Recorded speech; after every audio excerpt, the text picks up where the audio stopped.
with another video. All right, this one is family, your first priority. Pray. Oh, Jesus, we often want to go out and change the world, and yet you want us to start with our own lives. I may want people in my workplace become Christians, but am I loving the people in my own home? Help me to start small and be in right standing with my own family. I do not need to put my light under a bushel. Help me to be transparent with my own family. Jesus, for my home is truly my most important mission field. Amen. That is really important, because you want to be able to love your family. And it says, I may want people in my workplace to become Christians, but am I loving the people in my own home? You want your people in your workplace to become Christians, but are you loving the one that are Christians in your home? Are you loving them? That is a very good question, because some people, you don't know what goes on in other people's lives. You don't know what they're going through. You don't know if they're loving their families, or that's really difficult for someone to answer, because they want people in their workplace to become Christians,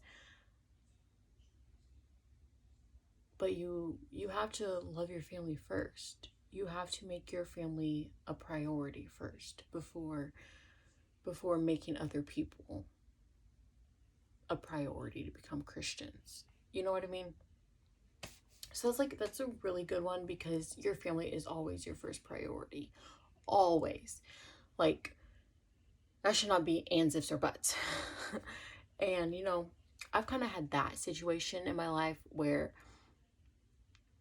I didn't make my family my priority first. I always made my friends or other people my priorities first, and not my own family. And they should be your priority, but also God should be your priority too. He is the person that you talk to the most, and he's the person that will talk to you back. You can't hear his voice. You can't hear you can't hear him talking to you, but you can visual it in your head and talk to him in your head and know what he's saying to you. Reflect. Have you thought about how God has very specifically put you and your family? As messed up or dysfunctional as your family is, God put you there for a reason. God put me in my family for a reason. I will be honest, my whole family, 4,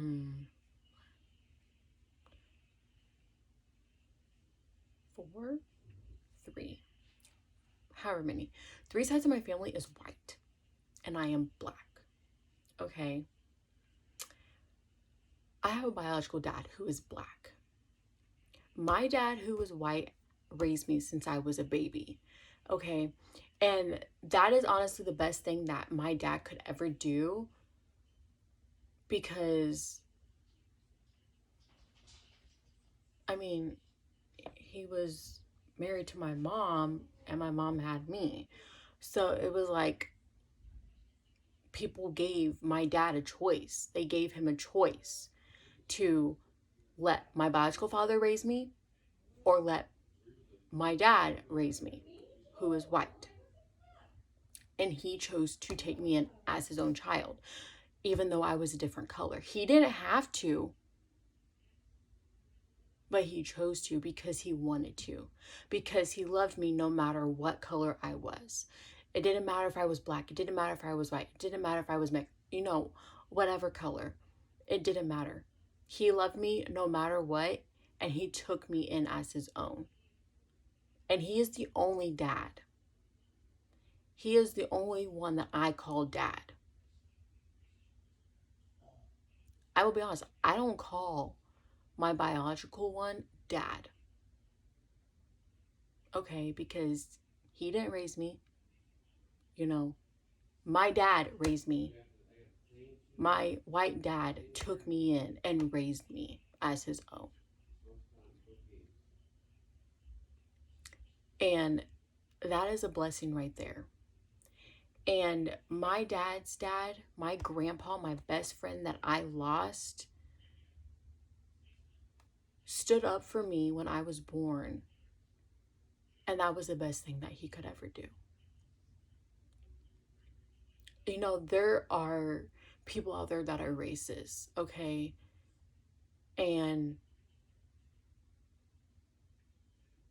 it hurts, but it's okay because I know that I have a family that is white and that they are not racist because I'm black and I'm a part of their lives. And I'm my mom's blood. So, and I've had a lot of people in my life ask me if I was adopted, and I always got offensive because I'm like, I know I'm black and my mom's white, but no, I'm not adopted. So, like, I always got offensive about that because it was just like, that's not the first thing that you say to someone, you know? Like, get to know the person first before you make assumptions and just automatically assume, you know? And so that's why I always got offensive with it. And so I had to explain to people. And it was just a big old deal. So God put me in this family for a reason. And I honestly wouldn't change it because I love my family and I love where I'm at. And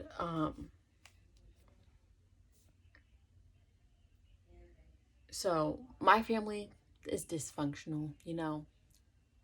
We're crazies. We are funny, we make funny jokes, but I love them to death. I love I love my family to death. You know, we're the Italians, that Germans, the Irish, you know, we act whoo, but I love them because they're my family. And none of my family members have looked at me differently. And I love that. And I love that my dad raised me and didn't second guess about taking me in as his own. He just he was like, yes, I'm taking her. And I love that.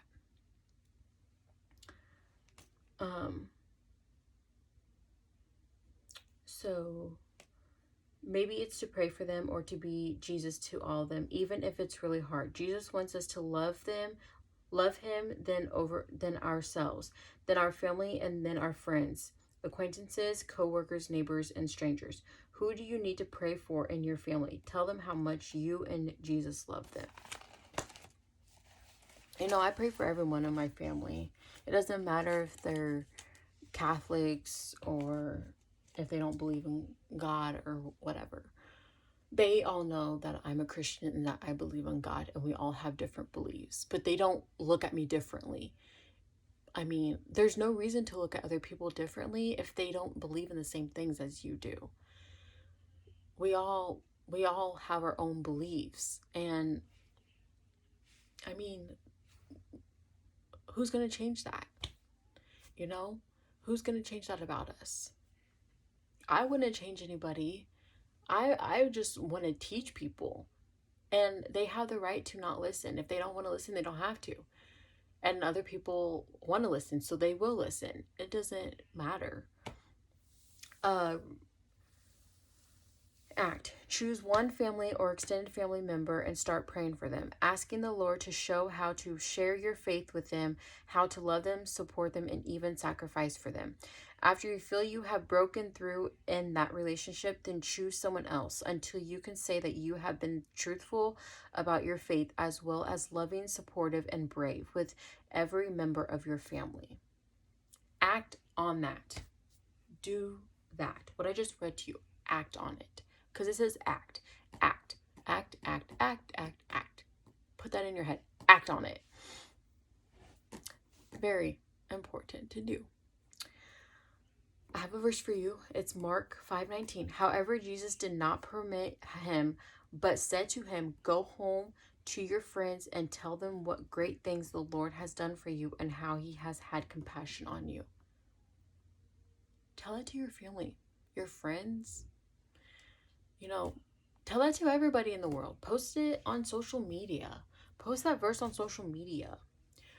Make your room or your closet your war room, and look up verses and write them down and post them on your wall. Post them anywhere. Just know that God is always there with you. Even if you don't believe, or even if you do believe, just know. Make something